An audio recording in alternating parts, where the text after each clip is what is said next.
আমি বিবাহ করে এনেছি, সেই মুহূর্তে আমার রাজ্য একটু একটু করে শ্মশানে পরিণত হচ্ছে। ওগো পিতা, তুমি যেখানেই থাকো আমাকে আমাকে তুমি আশীর্বাদ করো। আমি যেন আমার এই সমস্ত রাজ্যের প্রজাদেরকে আমি সুখে শান্তিতে রাখতে পারি। সেনাপতি মশাই, অসময়ে আপনি এখানে কেন? মহারাজ, তবে কি আমার সেনাগারে কোনো অমঙ্গল ঘটেছে? না মহারাজ, এমন কোনো শারীরিক অমঙ্গল ঘটেনি, কিন্তু কিন্তু আমরা কেন বলো? সে কথা যে বলতে আমার বড় ভয় হচ্ছে মহারাজ। আমি তোমাকে ভয় দান করছি, তুমি নির্ভয় বলো। মহারাজ, ওই বড় রানী হচ্ছে একটা চরিত্রহীনা। সেনাপতি, তুমি জানো তুমি কি কথা মুখ দিয়ে বের করেছো? এই কথা মিথ্যা হলে তোমার কি পরিণাম হতে পারে? না মহারাজ, এ কথা কখনো মিথ্যে নয়। ওই বড় রানী আমাকে ডেকে আমার কাছে চেয়েছে সে প্রেম ভিক্ষা। প্রেম ভিক্ষা, প্রেম ভিক্ষা, প্রেম ভিক্ষা! না না, আমি যে কিছুতে ভাবতে পারছি না। সামান্য ছিল ভিখারির কন্যা, আজ রাজন্য পেটে গিয়ে সে করেছে সেনাপতির কাছে প্রেম ভিক্ষা। না না, আমি যে কিছুতেই ভাবতে পারছি না।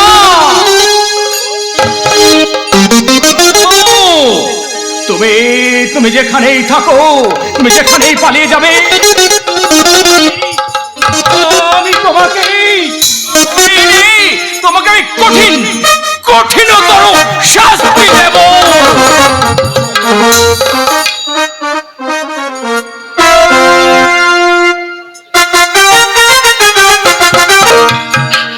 বারবার আমি কি দেখছি, আমি কি ভাবছি? যাকে জীবনে চেয়ে বেশি ভালোবাসতাম সেই মানুষটা আমাকে ত্যাগ করে দিল, আমায় পর করে দিল। যাকে এত ভালোবাসলাম সে কেমন করে আমায় ভুলে গেল? তুমি বলে দাও ভগবান, বলে দাও। যে ছিল আমার নয়নের মণি, ভুলতে পারিনি, আজ ভুলিনি, ভুলিনি, ভুলিনি, ভুলতে পারিনি, আজ ভুলিনি। যে ছিল আমার নয়নের মণি, ভুলতে পারিনি।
পারবে না। স্বামী কেন স্বামী?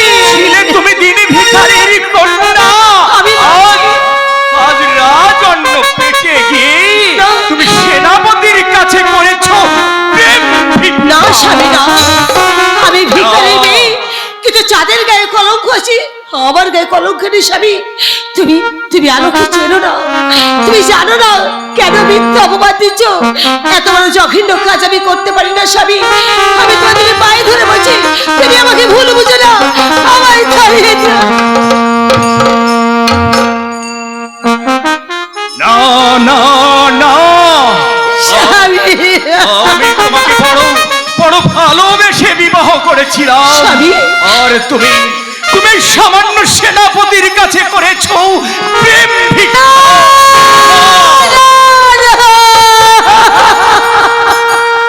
স্বামী, এ কথা শোনাও যে পাপ। আমি আমি তোমায় ছাড়া কিছু ভাবতে পারি না। আমি এত বড় অন্যায় কাজ করতে পারি না স্বামী।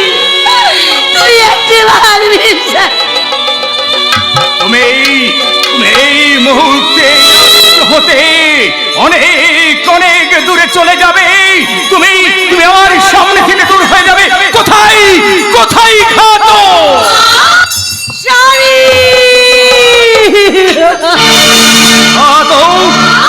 তুমি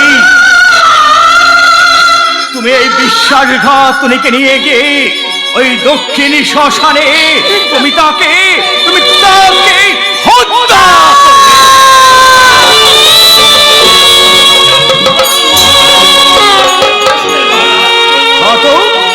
তুমি তুমি ভুলে যেও না, তুমি আমার বেতনভোগী কর্মচারী।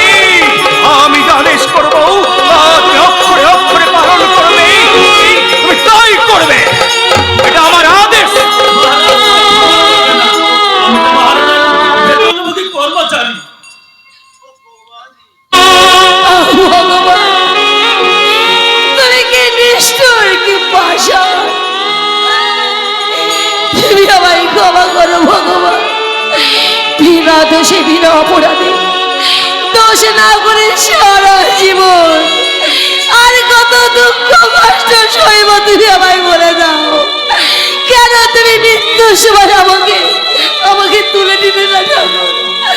কেন এত দুঃখ কষ্ট দিলে? মহারাজ, আমি আপনার পায়ে পড়ি মহারাজ, আমার অপরাধ আমাকে আপনি ক্ষমা করে দিন। কোনো দোষ নেই। তুমি তুমি বারবার কি উক্তি উচ্চারণ করছো? তুমি কি ভুলে যাচ্ছ যে তুমি আমার বেতনভোগী কর্মচারী? তুমি তুমি তাড়াতাড়ি ওকে আমার চোখের সামনে থেকে নিয়ে যাও, তাহলে হয়তো আমি ভুলবশত আমি নিজেই ওকে হত্যা করব।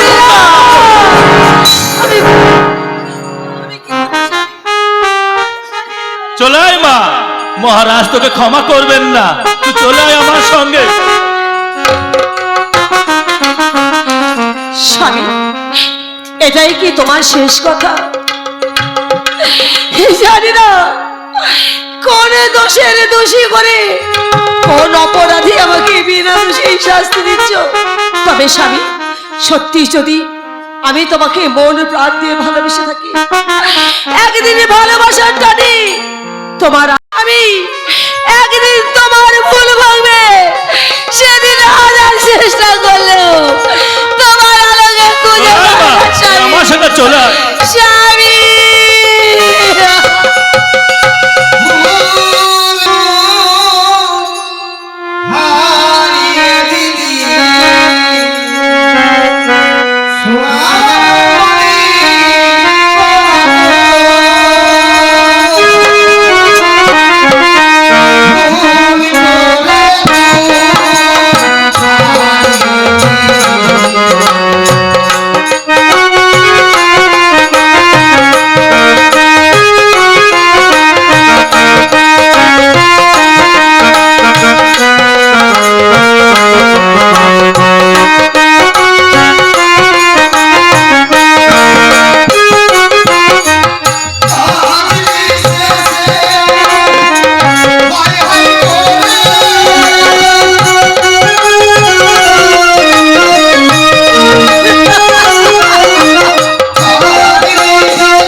তোমার ভাষা দিয়ে আমি কিছু বুঝতে পারছি না পাগল।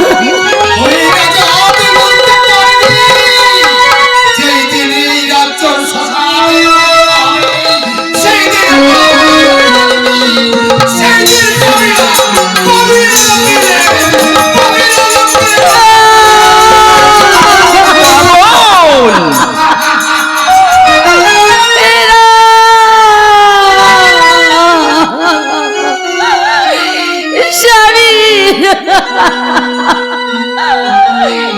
স্বামী এবার মুখে চেখে দেখো আমার মুখে কোনো কলঙ্ক দাগ আছে কিনা। তুমি আমায় ক্ষমা করো ঠাকুর, তুমি আমায় ক্ষমা করো।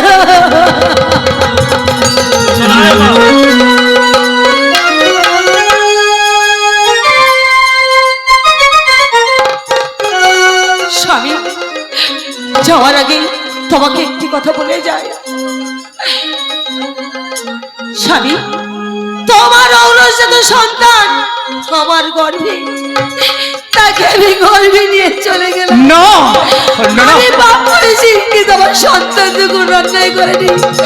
তুমি আমার পাপের শাস্তি কেন আমার সন্তান দেবে?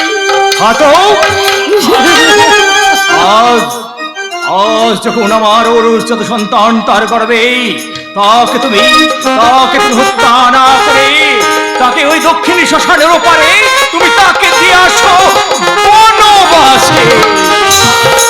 তাই করবো, চলাই মা। স্বামী স্বামী স্বামী